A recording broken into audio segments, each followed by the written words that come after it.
Hello friends, दोस्तों अगर आपको एक अच्छे ब्रांड का, अच्छे डिस्प्ले वाला, बड़ी स्क्रीन वाला, नॉच के डिस्प्ले वाला, अच्छी बिल्ड क्वालिटी वाला और एक अच्छे चिपसेट वाला और एक बहुत ही स्टाइलिश किस्म का मोबाइल फ़ोन चाहिए, वो भी बहुत कम प्राइस में, तो आप बिल्कुल सही वीडियो देख रहे हैं। जी हाँ दोस्तों, हम बात करने वाले हैं नोकिया X6 के बारे में।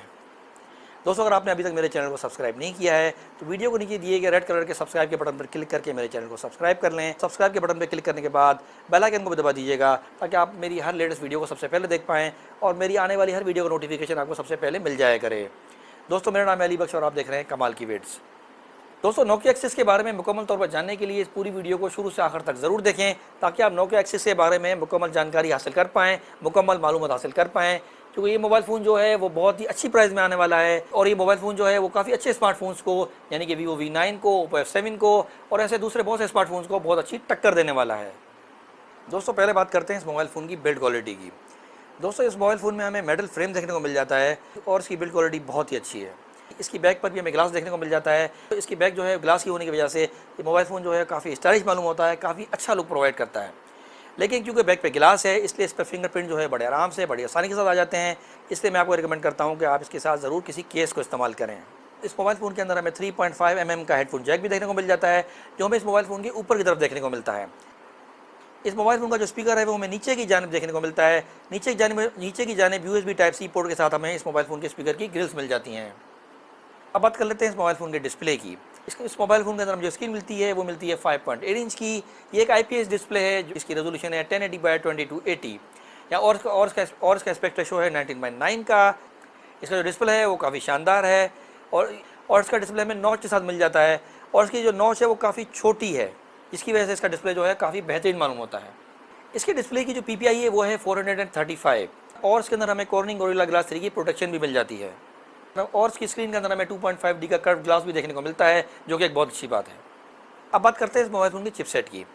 इस मोबाइल फ़ोन के अंदर हमें मिल जाता है Qualcomm स्नैपड्रैगन का 636 का चिपसेट, जो कि एक बहुत ही अच्छा चिपसेट है। इसका मतलब है कि इस मोबाइल फ़ोन के अंदर आपको बहुत ही अच्छी परफॉर्मेंस देखने को मिलने वाली है।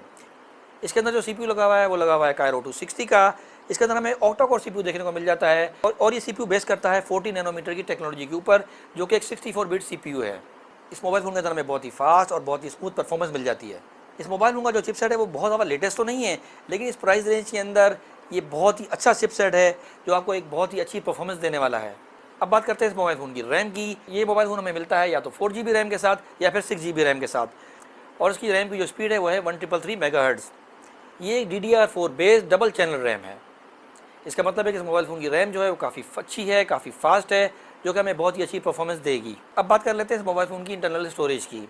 इसके अंदर में मिलती है या तो 32GB की इंटरनल स्टोरेज या फिर 64GB की इंटरनल स्टोरेज। दोनों ही सूरतों में आप माइक्रो SD कार्ड के थ्रू इसकी स्टोरेज को एक्सपेंड कर सकते हैं 256GB तक। अब बात कर लेते हैं इस मोबाइल फ़ोन की बैटरी की। इसके अंदर में मिलती है 3060 mAh की नॉन रिमूवेबल बैटरी, जो कि काफ़ी अच्छी बैटरी है। ये बैटरी बहुत बड़ी तो नहीं है, लेकिन इसके अंदर हमें USB Type-C पोर्ट देखने को मिलता है और इसके अंदर हमें फास्ट चार्जिंग की सपोर्ट मिलती है। ये मोबाइल फ़ोन जो है वो क्विक चार्ज 3 को सपोर्ट करता है, जिसकी मदद से आप इस मोबाइल फ़ोन की बैटरी को जल्दी चार्ज कर पाएंगे।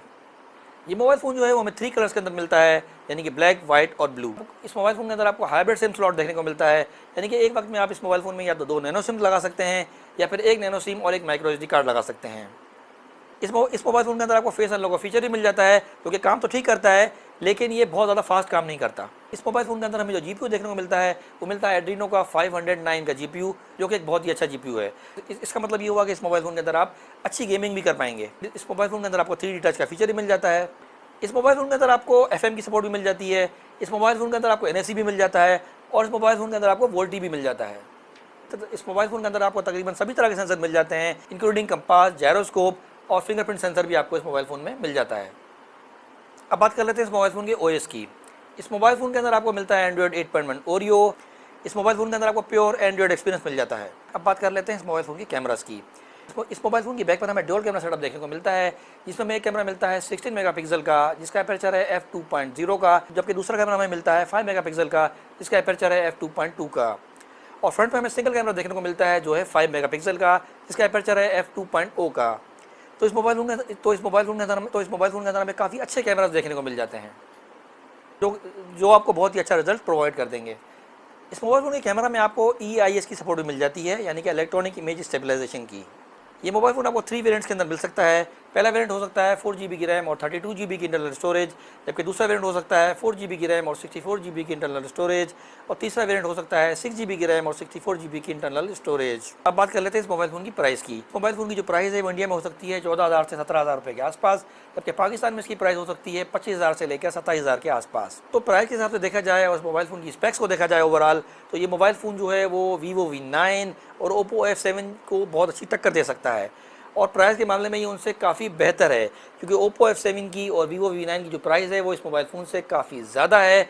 आपको तो इस मोबाइल फ़ोन के अंदर आपको कम प्राइस के अंदर बहुत ही अच्छी स्पेक्स देखने को मिलती हैं। आपको एक बहुत ही अच्छा और बहुत ही बड़ा और नॉच वाला डिस्प्ले देखने को मिलता है। आपको ओवरऑल बहुत ही अच्छी परफॉर्मेंस मिल जाती है, और आपको नोकिया का ब्रांड मिल जाता है। तो ये मोबाइल फ़ोन जो है वो बहुत सारे मोबाइल फ़ोन्स जो कि 18/9 के एस्पेक्ट रेशो में या फिर 19/9 के एस्पेक्ट रेशो में आ रहे हैं, और नॉच वाले डिस्प्ले में जो मोबाइल फ़ोन आ रहे हैं उनको बहुत ही अच्छी टक्कर देने वाला है। अगर आपको ऐसा मोबाइल फ़ोन चाहिए और बहुत ही अच्छी प्राइस में चाहिए, यानी कि बहुत ही कम प्राइस में चाहिए, तो आपको Nokia X6 का ज़रूर वेट करना चाहिए। दोस्तों, आज की वीडियो में सिर्फ इतना ही। मिलते हैं आपसे अगली वीडियो में, तब तक के लिए अल्लाह हाफ़िज़।